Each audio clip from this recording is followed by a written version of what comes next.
Hi everyone, good morning. आज मैं आप सबको बताऊंगा कि कोई भी डील का नेगोशिएशन कैसे करते हैं। आज से 3 साल पहले मैं चश्मे का बिज़नेस शुरू करना चाह रहा था, तो मुझे एक दुकान ढूंढनी थी जहां मैं चश्मे का बिज़नेस कर सकूं। दिल्ली में था उस समय में, और काफ़ी दुकान ढूंढने के बाद मुझे एक दुकान पसंद आई। तो मैं मकान मालिक से मिला।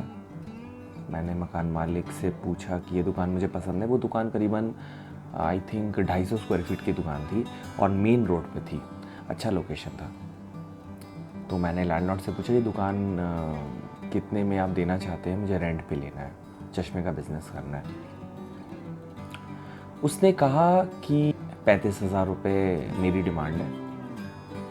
उस समय मेरा जो बजट था वो 30,000 से ज़्यादा नहीं था। तो मैंने उसको क्लियरली बता दिया कि सर मैं तो 30,000 तक सोच के आया था, 35,000 मेरे लिए थोड़ा ज़्यादा हो जाएगा और मैं 35,000 तो नहीं ले पाऊँगा। उसने मुझे उस समय स्ट्रेट मुंह पे मना कर दिया। उसने बोला नहीं, मैं 35 में दूंगा, मेरी पिछली दुकान भी 35 पे चढ़ी हुई थी, तो मैं 35 में दूंगा। तो मैंने बोला कि सर 30 से ज़्यादा मैं नहीं दे पाऊँगा, आप सोच लीजिए, आपको लगे 30 में आप दे सकते हैं तो आप मुझे कॉल करिएगा। और मैं वहाँ से निकल गया। फिर मैंने और भी बहुत सारी दुकानें देखी। आसपास में जितनी भी दुकानें थी वो करीबन 35,000 की थी, 40,000 की थी, 50,000 की थी। और जैसा मैंने आप सबको बताया कि मेरा बजट तो 30,000 से ज़्यादा का था नहीं। तो फिर मेरे पास फ़ोन आया उनका एक दिन बाद कि सौरभ जी एक बार आपसे मिलना चाहता हूँ। मैं गया वहाँ पे। अब जब मैं अगले दिन गया, मैं थोड़ा सा रिसर्च करके गया था। मुझे ये पता चला कि 6 महीना पहले उसकी ये जो दुकान थी वो कोई आई थिंक किसी रेस्टोरेंट के पास था, लोकल रेस्टोरेंट था, और वो 6 महीने में दुकान खाली कर दिया था। और उससे पहले जो दुकान चढ़ी हुई थी वो भी 6 महीने में खाली हुई थी, और बीच में 1 महीने वो दुकान खाली थी और किराए पे नहीं चढ़ी हुई थी। तो जब मैं अगले दिन लैंडलॉर्ड से मिलने गया तो लैंडलॉर्ड ने बोला कि सौरभ जी मैं दुकान तो आपको देना चाहता हूँ, लेकिन मैं फिर आपको बोलना चाहता हूँ कि मेरी जो डिमांड है वो 35,000 की है, 30,000 में तो मैं बिल्कुल नहीं आ पाऊँगा। तो मैंने उनको बताया, इनफैक्ट मैंने उनको समझाया कि सर एक बात समझिए, आपकी जो पिछली दुकान थी वो 6 महीना पहले आई थी और अभी आपकी दुकान खाली है। इसका मतलब आपको 1 महीने से किराया मिल नहीं रहा है, जिसमें आपको 35,000 रुपये का नुकसान हुआ। आपको पिछले मंथ का, क्योंकि दुकान खाली है तो 35,000 रुपये आपकी डिमांड थी और आप बोल रहे हैं 35,000 में चढ़ी हुई थी, तो आपको वो मिला नहीं। इसका मतलब आपको 35,000 का स्ट्रेट फॉरवर्ड नुकसान हुआ। और इससे पहले जो दुकान चढ़ी हुई थी और जो पिछली दुकान थी, उन दोनों के बीच में भी 1 महीने का गैप था।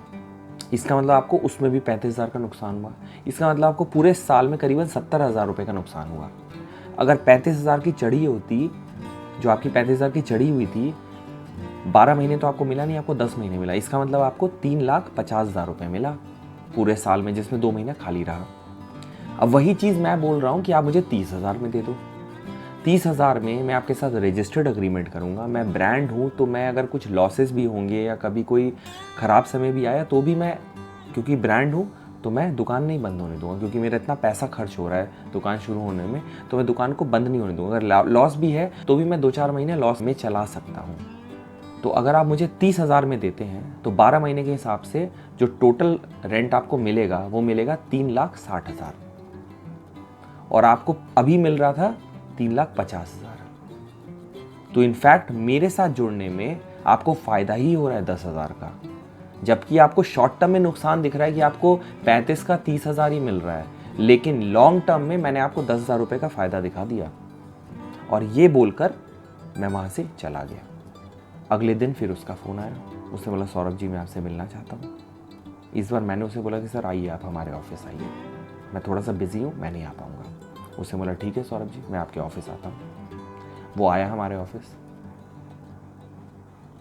अब जब वो हमारे ऑफिस आया तो बोला था सौरभ जी मैंने बहुत सोचा, मैं 35 से 33 कर दूंगा, मतलब 35,000 से मैं 33,000 करने को तैयार हूँ, आपका ब्रांड है, आप मुझे अच्छे लगे, मैं 2,000 आपको डिस्काउंट दे दूँगा, पर मैं 30,000 नहीं कर पाऊँगा। मैंने बोला सर मेरी रिक्वेस्ट है, मेरा बजट जो है वो 30 से ऊपर मुझे अलाउ नहीं करता है, मैं 30,000 से ऊपर आपको 1 रुपये नहीं दे पाऊँगा।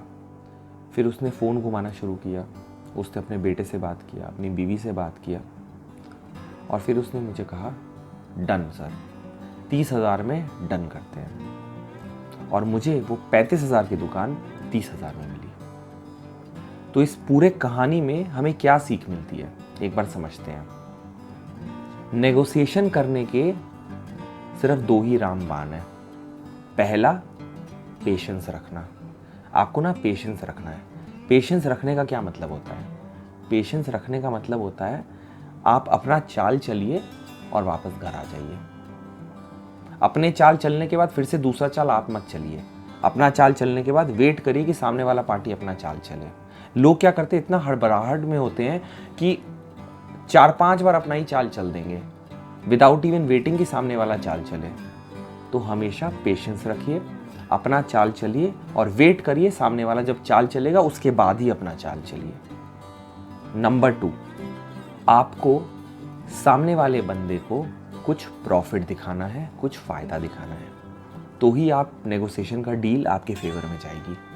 मैंने इस पूरे कहानी में उसको 10,000 रुपये का फ़ायदा दिखा दिया, डिस्पाइट द फैक्ट कि वो उसको 35,000 मिलता किसी और से, लेकिन क्योंकि उसको 10 महीने ही मिलता तो उसको 3.5 लाख रुपए ही मिलता, और मैंने उसको 3,60,000 दे दिया 30,000 के डील में ही, क्योंकि मैं 12 महीने दे रहा हूँ, क्योंकि मैं ब्रांड हूँ तो मैं लंबा चलूँगा। तो आपको सामने वाले को प्रॉफिट दिखाना है, कोई फ़ायदा दिखाना है। अगर आप ये दोनों चीज़ करेंगे, फ़ायदा भी दिखाएंगे और पेशेंस भी रखेंगे, तो 90% नेगोशिएशन के डील आपके फेवर में जाएंगी। हाँ, 10% हो सकता है आपके अगेंस्ट जाए, हर डील आपके फेवर में नहीं जाएगा, लेकिन I can assure you 90% deals आपके फेवर में जाएंगे। तो ये मेरा एक छोटा सा एक्सपीरियंस था जो मेरे साथ करीबन 3 साल पहले हुआ था। आई एम श्योर आप सबको इससे काफ़ी कुछ सीखने का मौका मिला होगा।